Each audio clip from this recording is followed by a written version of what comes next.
As a photographer, I recognize and appreciate grace in nature, but I don't always adopt a graceful way of living. What is grace? I recognize grace in nature as beauty, balance, and harmony. The grace of a flower lies in its seemingly effortless natural growth. All the parts are connected to one another and work well with one another. It is inspiring to witness. Compare that to the way I sometimes work at my computer.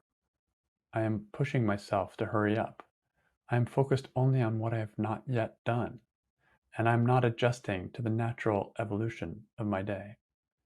I'm trying to superimpose order on my day instead of allowing a natural order to direct me. This came to my attention working with a client. She noticed that around 2:30 in the afternoon in her workday, she felt kind of empty inside. It had overtones of sadness and anger, but the predominant feeling was emptiness, and I could relate. As we looked for the stressful thought to question, it became clear that she was viewing her work that day as not good enough. The thoughts were, I have not completed what I needed to complete, and I haven't moved fast enough, and I wasted time with someone on the phone, and I should have done more, or I should have more done. We questioned, I have not completed what I needed to complete. And as she did her work, I found myself doing my work as well. It's amazing what a difference a little pushing makes.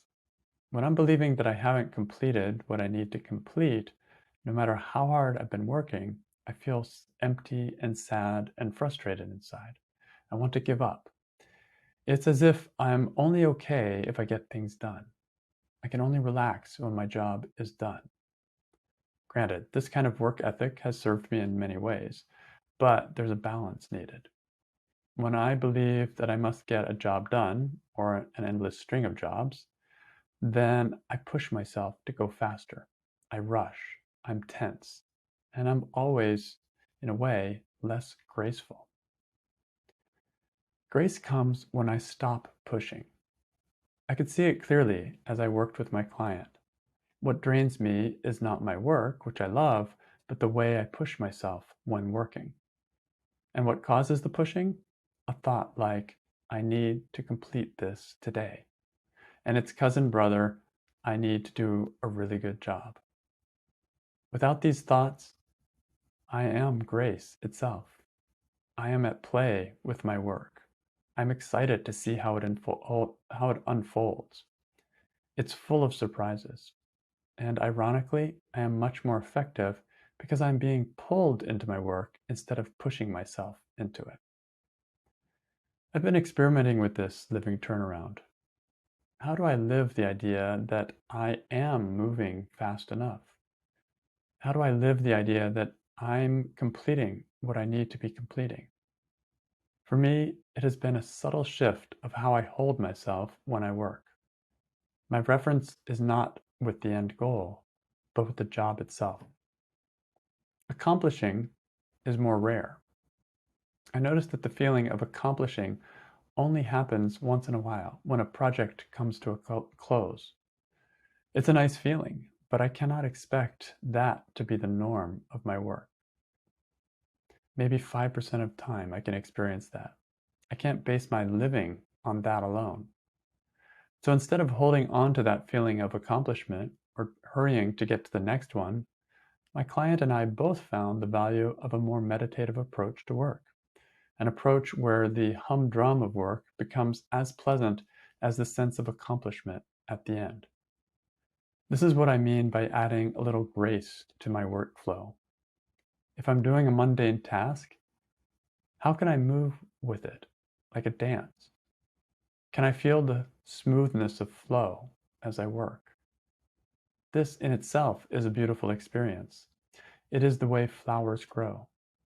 It leaves me connected with myself and connected to my work. I can think of no better word to describe this way of working than grace. With grace, even boring prose feels like poetry. Can you find some grace in your humdrum? It's all in how you hold the job. When I push, my grace evaporates. When I stop pushing, grace emerges and surrounds me while doing the most menial task. So what makes you push yourself? For me, it was a thought like, I have not completed what I needed to complete.